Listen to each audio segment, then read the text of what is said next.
More than 9,000 people were killed in Nepal following two major earthquakes in April and May 2015. It's the deadliest disaster to hit the Himalayan country on record. 9 months on, men, women and children are still living with the consequences. I'm here with Preston charity Deafway, visiting their projects for deaf people in Nepal. We're travelling from Kathmandu to Sinduli to look at the damage to a deaf school set up by the charity. It's a 5-hour drive south-east of the capital to the town of Sinduli Madi. 84 deaf children board at the Navajoti Deaf Lower Secondary School. It's the only one of its kind for hundreds of miles.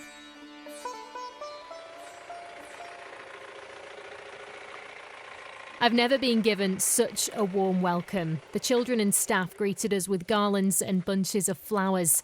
The kids here are confident, happy, and most importantly, they have language.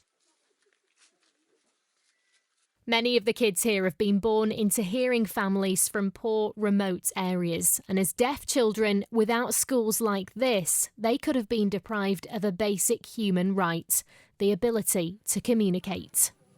Rosen is a pupil at the school and tells his story of the earthquake. His words are spoken by an interpreter. My name is Rosen Bahadur Sunuwar. My sign is like this, and I read in class 8. I'm going to talk about the first day of the earthquake.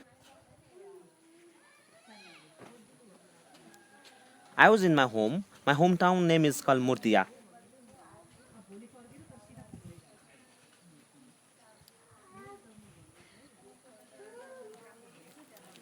I was on the way to the school, and all the people were frightening. There was a very huge shock.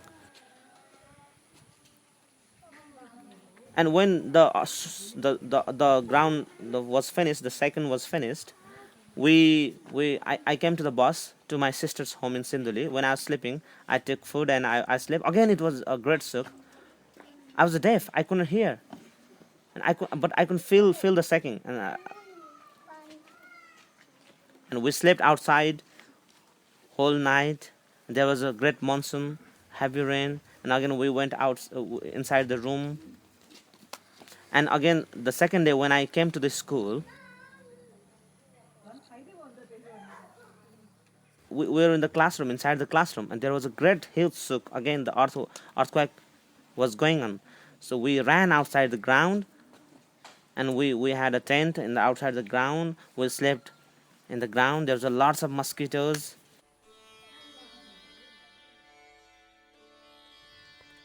Several of the school buildings have been marked with a red sticker. It means they're not safe to use.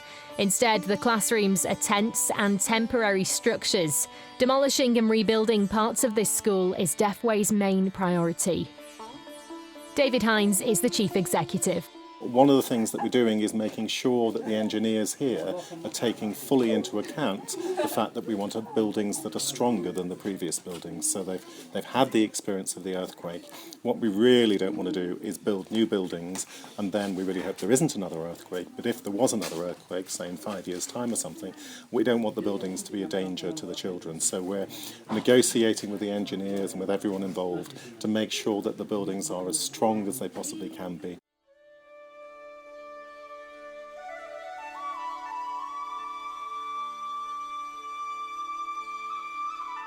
Seeing the kids as happy as they are today, it's unthinkable to imagine what their lives could have been like without the chance of education.